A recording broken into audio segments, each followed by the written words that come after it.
Italian and Jewish migrants in Australia, culture, food, and sports. Introduction.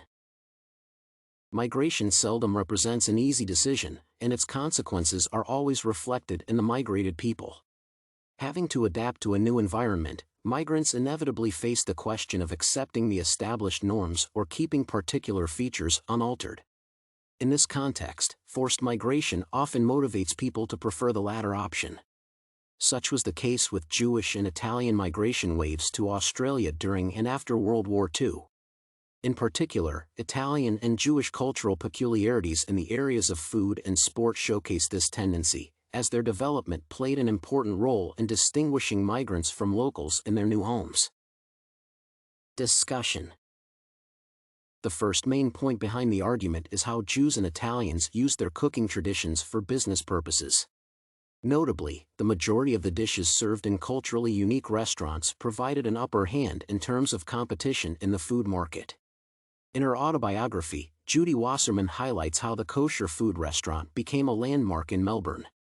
In turn, Boccabella directly states that through their foods, and the communal enjoyment of foods, the Italians not only asserted their ethnic heritage but won the approval of Anglo-Australians. In other words, migrants preserved their cultural traditions and used them to their advantage. The second main point illustrates the case with the difference in sports rule set preferences between the locals and migrants. In particular, while Australian football rules represented the mainstream option, many Italians chose to follow soccer. Due to its linkage to the European style, the latter managed to connect the hidden and peripheral parts of Sydney and Melbourne, fostering the atmosphere of multicultural ethnic diversity. At the same time, migrants viewed the choice in the former's favor as a way for transcultural exchange and, to some extent, as a part of the assimilation process. However, in cases when negative attitudes toward migrants hindered their integration into society, even the adoption of existing standards occurred in adherence to migrants' customs. The last main point refers to the Jewish sports clubs that emerged despite anti-Semitic tendencies, which led to their strong cultural detachment. For instance, the Saints Football Club significantly contributed to the arousal of Jewish passion.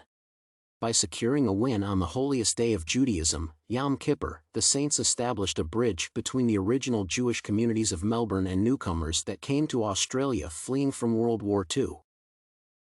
Conclusion. Overall, the Italian and Jewish tendencies to preserve cultural features in terms of food and sports perfectly illustrate the migrants' desire to feel at home again. This sense is intertwined with the concept of cultural identity, the concept that is damaged the most when it comes to the migration experience.